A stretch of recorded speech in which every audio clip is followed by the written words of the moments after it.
నటుడు పోసాని కృష్ణమురళిపై నటి పూనం కౌర్ సంచలన వ్యాఖ్యలు చేశారు. ఆయన నిర్వహించిన ప్రెస్ మీట్ వల్లనే నా జీవితం నాశనమైంది. నా పెళ్లి ఆగిపోయింది. నా తల్లి ఆరోగ్యం క్షీణించింది. నా జీవితంలో అన్నీ కోల్పోయానంటూ ఎమోషనల్ అయ్యారు.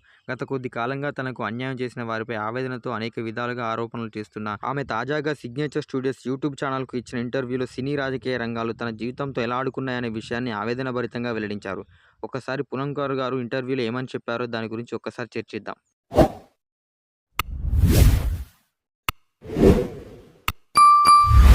జర్నలిస్ట్ అంజలితో పూనం కౌర్ మాట్లాడుతూ సినిమా పరిశ్రమకు చెందిన ఓ పెద్ద మనిషి నాకు అన్యాయం చేశాడు. ఆయన వద్ద నుండి భారీగా డబ్బు తీసుకుని రాజీ పడ్డానని మీడియా కథనాలు రాసింది. ఈ విషయం గురించి తన తల్లితో కొందరు తప్పుగా మాట్లాడారు. నా తల్లి గురుద్వార్ వెళితే నీ కూతురును డబ్బు తీసుకుని అమ్మేశావా అని అడిగారు. నేను ఎవరి వద్ద నుండి డబ్బు తీసుకోలేదు. ఈ విషయాన్ని నా బంధువులు కూడా నమ్మలేదు అని పూనం కౌర్ తెలిపారు. దర్శకుడు దాసరి నారాయణరావు గారు ఉంటే ఈ రోజు నాకు ఈ పరిస్థితి వచ్చేది కాదని అన్నారు. నా జీవితాన్ని నాశనం చేయడానికి 15 కోట్ల ఖర్చు చేశారు. ఓ దశలో తీవ్ర అనారోగ్యానికి గురయ్యాను. ఈ సమయంలో సినిమా, టెలివిజన్ రంగంలో అవకాశాలు చేజారాయి.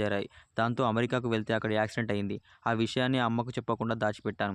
మా అమ్మ ఆరోగ్యం సరిగా లేకపోవడంతో నాకు జరిగిన ప్రమాదం గురించి చెప్పలేదు అని ఆమె అన్నారు. నా జీవితంలో అనేక ప్రతికూల పరిస్థితులు ఉన్నప్పుడు నన్ను పెళ్లి చేసుకోవడానికి నా స్నేహితుడు ముందుకు వచ్చాడు. ఆ సమయంలో నటుడు పోసాని ప్రెస్ మీట్ పెట్టి నా గురించి తప్పుగా, చెడుగా మాట్లాడాడు. నా గురించి అసత్య ఆరోపణలు, కట్టుకథలు చెప్పారు. దాంతో నన్ను పెళ్లి చేసుకోవడానికి ముందుకు వచ్చిన వ్యక్తి కూడా నాతో మాట్లాడటం మానేశాడు. నాకు దూరం అయ్యాడు అని పూనం కౌర్ చెప్పింది. పోసాని సంఘటన తర్వాత నాకు పెళ్లి చేసుకోవాలనే కోరిక కూడా చచ్చిపోయింది.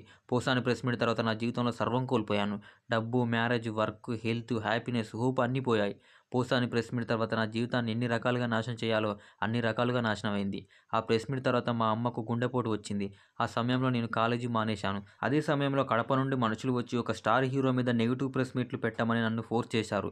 పదవులు, డబ్బులు ఇస్తామని ఆఫర్ చేశారు. అలా చేయకపోతే నా వీడియోలు మార్ఫింగ్ చేసి రిలీజ్ చేస్తామని బెదిరించారు. మరి కడప నుండి వచ్చిన మనుషులు ఏ స్టార్ హీరో మీద నెగిటివ్ స్ప్రెడ్ చేయమని చెప్పారని మీరు అనుకుంటున్నారో మీ అభిప్రాయాన్ని కామెంట్ రూపంలో తెలియజేయండి.